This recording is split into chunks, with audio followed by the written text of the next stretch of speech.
कहां है आप? कातिल हैं ये लोग। डंडे मार मार के उसके हाथ तोड़ दिए, वो अपनी जान आफरी के सुपुर्द कर दी। किसी के घर के ऊपर हमलावर हम नहीं हुए।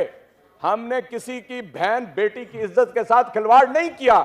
हमने बच्चों को टीयर गैस के शेल नहीं मारे, हमने रबर की गोलियां नहीं मारी, हमने किसी के साथ ऐसा जुल्म नहीं किया। साइफर आएगा और यहां पर एक इंपोर्टेड हुकूमत कायम होगी। साइफर आया, एक दफा वजीर आजम इमरान खान थे, दूसरी दफा वजीर आजम प्राइम मिनिस्टर थे। मतलब उसका नाम लेना मैं समझता हूं जुबान पलीद हो जाती है। जो कायदे आजम और पाकिस्तान को और पाक फौज को गालियां निकालता है कि जिन्होंने पेट फाड़ने थे, लाड़काना, लाहौर और क्वेटा की सड़कों पे घसीटना था। आप अस्सलाम वालेकुम नाज़रीन इकराम, आपको मुकम्मल वीडियो दिखाते हैं। एजाज चौधरी की बड़े अरसे बाद धुआंधार किस्म की तकरीर पूरे ऐवान को हिला कर रख दिया और सब कुछ पूरी दुनिया के सामने खोल कर रख दिया कि किस तरह मजालम ढाए गए।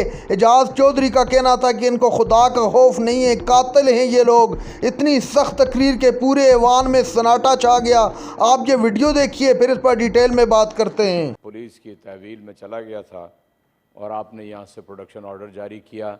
उससे पहले मैं लाहौर हाई कोर्ट को अप्रोच कर चुका था और उन्होंने भी लाहौर पुलिस की जो गुंडागर्दी थी उसके ख़िलाफ़ अहकाम जारी किए। दरवाज़ा तोड़ा और बेटियां और बहनें और बहुएँ सब की अगर समझा जाए तो साझी होती हैं। जो ज़ुबान पुलिस ने इस्तेमाल की वो मैं सेनेट के फ्लोर के ऊपर अदा नहीं कर सकता, लेकिन मुझे इस बात का गिला नहीं है। हम तो बिल्कुल यानी सियासी कारकुन हैं, ये सेनेट में तो 15 महीने हुए आए हैं। हम बिल्कुल तैयार हैं किसी भी फस्ताई हथकंडे के लिए। जिस शख्स ने 70 से पहले पीपल्स पार्टी का दौर देखा हो, जिसने ज़ियाउल हक, मुझे उस दिन कहा कि आपने हज़रत ज़ियाउल हक कह दिया, दुनिया से गुजर गए हैं। ज़ियाउल हक के मिलिट्री कोर्ट से, समरी कोर्ट से 1 साल की सज़ा भुगती हो और 6.5 महीने जेल में रहा हो, जिसने बाद में शहबाज शरीफ की जुल्म की, वो जब वाजपेयी आया था उसमें भी 3.5 महीने शाहपुर सदर में गुजारे हों, उसके लिए ये बहुत ही मामूली बात है। लेकिन आपका शुक्रगुजार हूँ कि आपने प्रोडक्शन ऑर्डर जारी किया। मैं असल में बड़ा दुखी हूँ जिस बात के ऊपर आज गुफ्तगू हो रही है। तारीख ने ये उसी वक्त बता दिया था कि अक्सरियत किसी और की थी और अकलियत किसी और की थी, और हमने कहा उधर तुम इधर हम, और मुल्क दो लख्त हो गया। और मैंने तो किसी का नाम नहीं लिया। चांडियो साहब, आपने देख लिया आपके हमसाये के अंदर अफगानिस्तान है। 40 बरस हो गए हैं। इस्तेमार उस पूरी कौम को तबाह बर्बाद कर चुका है, उसके ऊपर बम्बार्डमेंट करता है, उसके ऊपर ड्रोन हमले करता है। और यहां सारे याद रख लें कि यहां पर वो कौन कौन लोग थे कि जिन्होंने ड्रोन हमले करने में मदद दी थी। इसलिए आंखें बंद ना करें, वो जो उस कबूतर की तरह कि जो बिल्ली को देख के आंखें बंद कर लेता है। अगर किसी विजनरी ने यह कह दिया है कि आपके हालात ठीक नहीं हैं, सारे बलूचिस्तान के मुहिब वतन यहाँ पर मौजूद हैं जो अपनी जानिब पे खेल के वहाँ पर अपनी ज़िंदगी के मुश्किल तरीन हालात में बसर करते हैं। लेकिन क्या भारत की रेशा दवानियाँ आपको नहीं याद कि बलूचिस्तान के अंदर क्या हो रहा है? क्या आपको नहीं पता कि यहाँ पर जनापुर के नक्शे आए? अपने MKM पाकिस्तान के दोस्तों से पूछ लें कि वो बाहर जो एक बैठा हुआ है, मतलब उसका नाम लेना मैं समझता हूँ जुबान पलीद हो जाती है।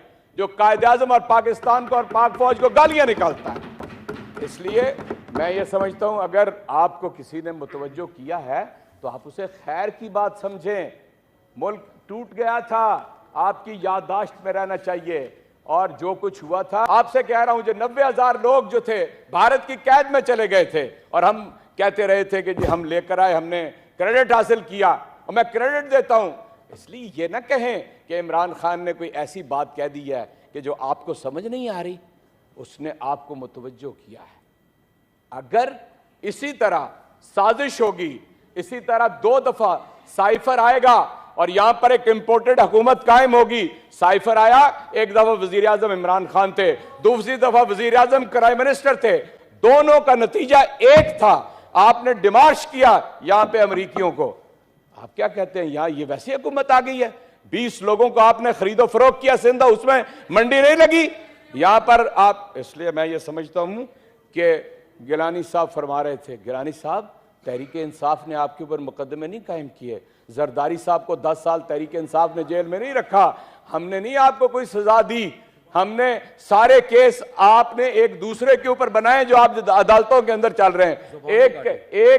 एक केस सिर्फ हमने बनाया है जिसमें यानी क्राइम मिनिस्टर को और उसके बेटे जाली वजीर आला पंजाब को बिल्कुल सजा हो सकती है। ओपन एंड शट केस है FIA का। आपने डायरेक्टर बदला, आपने एक को हार्ट अटैक हुआ, दूसरा भी वो फौत हो गया। इसलिए मैं कहता हूं कि तहरीक इंसाफ की तरफ ये रूह सुखन आपका नहीं होना चाहिए। आप अपनी सफ़ों के अंदर ढूंढें वो कौन लोग हैं, अपने अंदर से ढूंढें। और दूसरी, आप कहते हैं जनाब उदास हैं आप, यानी आप वो जो लाहौर के मसाफात में एक बस्ती है लंदन, वहां पर जो हमारे गुरु बैठे हैं उनसे तो आप उदास नहीं हुए, तो पेशावर तो ऐन पाकिस्तान का हिस्सा है, उससे आप उदास हो गए। और मैं सिर्फ यही अपनी बात को लंबा नहीं करता, सिर्फ मैं यही कहना चाहता हूं कि ये उठ के चले गए। मुझे वादा किया था वज़ीर कानून ने कि वो मेरी बात सुनेंगे। हमारे एक कारकुन को हमारा हक है। बिलावल साहब ने 2 मार्च किए, नून लीग ने 2 मार्च किए PDM के साथ मिलकर, फजलुर रहमान साहब 2 मरतबा 13 दिन का धरना, 4 दिन का धरना दिया। हमने सबको अमन ईमान फराम किया। किसी के घर के ऊपर हमलावर हम नहीं हुए। हमने किसी की बहन बेटी की इज्जत के साथ खिलवाड़ नहीं किया। हमने बच्चों को टीयर गैस के शेल नहीं मारे, हमने रबर की गोलियां नहीं मारी, हमने किसी के साथ ऐसा जुल्म नहीं किया। हमने लाहौर के फैसल अब्बास को कि जो लटक रहा था अपनी जान बचाने के लिए डंडे मार मार के उसके हाथ तोड़ दिए, वो वेलकम रजा साहब, आइए। अपनी जान आफरी के सुपुर्द कर दी। कहां है आप? कातिल हैं ये लोग। हमने FIR दर्ज कराई है कातिल वजीर दाखिला के ऊपर इस तरह। और मैं ये कहना चाहता हूं, आखिरी बात सुन लें, कभी भी किसी सियासतदान के बारे में ऐसा ना कहें जो अल्फाज यहां पर चेयरमैन तहरीक इंसाफ के बारे में हमने तो कभी लिख कर नहीं दिया था कि हमें डिमेंशिया हो गया है। हमने कभी नहीं लिख के दिया था अदालतों में। इलाज तो उनको कराने की जरूरत है ना, इलाज उनको कराने की जरूरत है जो 8 हफ्ते का कह के गए थे लाहौर हाई कोर्ट के अंदर। 8 हफ्ते का कह के गए। इस्लामाबाद हाई कोर्ट ने मफरूर करार दिया। इस्लामाबाद हाई कोर्ट ने मफरूर करार दिया जाली बीमार। क्यों? नाज़रीन इकराम, आपने वीडियो देखी सेनेटर एजाज चौधरी की तारीखी तकरीर। इस तकरीर में इस हुकूमत के परखच्चे उड़ाकर रख दिए। एजाज चौधरी ने कहा कि इनको खुदा का खौफ नहीं है, जो जुल्म इन्होंने ढाए हैं इनका हिसाब तो इनको देना पड़ेगा। ये जितनी मर्जी कोशिश कर लें लेकिन ये इमरान खान तक नहीं पहुँच सकते। इमरान खान न सिर्फ इस कौम का बल्कि पूरी उम्मत मुस्लिमा का बड़ा लीडर है।